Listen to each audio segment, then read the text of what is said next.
Freeman's Rebirth. Speak fan fiction. Young Mr. Freeman. Young Mr. Freeman stood nervously in a crowd that were all there to see his art exhibition. Holding his half-empty plastic wine cup, he gazed across the noisy gallery floor, just capturing Harmony's eyes. She made her way through the crowd of people to give him a warm kiss. She squeezed his hand. "It's getting late, love. I don't feel well." Harmony walked off. Freeman's palms were sweaty. This art show was crucial to getting into the Graduate School of Fine Arts at Boston University. Distinguished members of the department circled with a critical eye, examining every stroke on the canvas. As the evening came to a close, Freeman's feet grew tired. Plastic wine cups were towered up on a center table next to the empty wine box. A sports jacket was left abandoned, draped over a chair. The powerful, heated lights glistened off of Freeman's paintings. As he reached for the light switch, Freeman took one last look around the gallery at his years of culminating artwork. He flipped the switch. He slipped off his Converses and pulled down his pants. He slid into the flannel sheets that were slightly worn by Harmony. "How'd it go, love?" "I don't know. I won't know for sure until Tuesday." "Love, I have something I need to tell you. I can't keep it a secret any longer.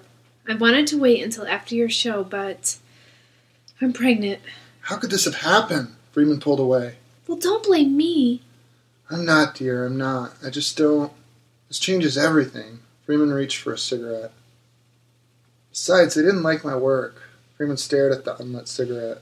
Harmony wrapped her body around his and let out a whimper. "Guess my dreams as an artist are shot. Teaching it is." Moving on.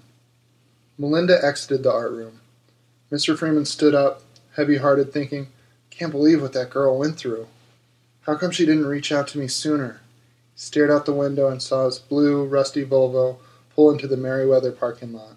The upstate New York winters had really taken their toll. Harmony parked the car in visitor parking and turned to their two daughters strapped in the back seat. Mr. Freeman picked up the last box in the art room, balancing it awkwardly on his hip, and removed his painting from the easel. Balancing the box on the side of his body and holding the painting under his arm, Mr. Freeman made his way to the car.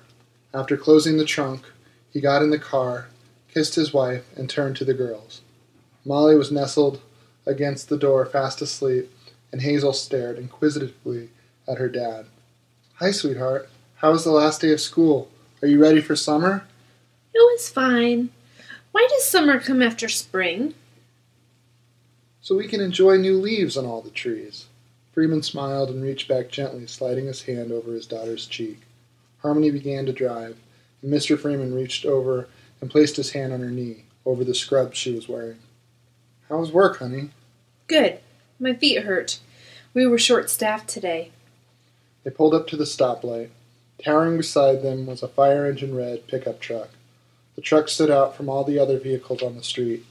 Erected from the truck was the most glorious, strong, sturdy tree, with its leaves swaying in the wind. "Look, Hazel!" "It looks like the tree's growing out of the truck." Eventually, Harmony pulled into their driveway. Hazel jumped out of the car, dragging her backpack in tow. "Wake up, Molly, honey." Freeman went to the trunk and picked up his barely dry painting. He headed straight to the garage, his newly renovated studio. He flicked on the light, sat down the box, and carried his latest painting to a vacant spot on the wall. Freeman sighed. "It's getting tight in here." He spun around and admired the paintings hung all over the garage. Rebirth. Mr. Freeman stood holding Molly with Hazel at his side. The girls had their party dresses on with the big bows and buttons up the back. "This is a big day, girls." The girls just leaned in harder. Artists, art dealers, and curators buzzed around the gallery. A famous local artist from the University of Syracuse was pondering over a painting of a tree emerging from the back of a red truck. "I think you've really done it this time, dear." "I've sold 4 paintings already." Harmony gave an elated grin. "It's really going to happen for you this time." "Yeah? I'm going to get a studio and you can have your garage back." Melinda walked through the door, locked eyes with Mr. Freeman, and smiled. "Hi, Mr. Freeman." She said from across the room. Mr. Freeman waved his one free arm. Melinda meandered around the gallery, stopping by the artist staring at the tree. She made her way to the circle forming around Mr. Freeman. I love the tree. I have to say, I thought about you while painting it. Melinda and Mr. Freeman gave each other a comforting smile over the chatter and conviviality filling the gallery. Mr. Freeman felt that he had finally found his footing as a real artist, and Melinda had a hopeful twinkle in her eye.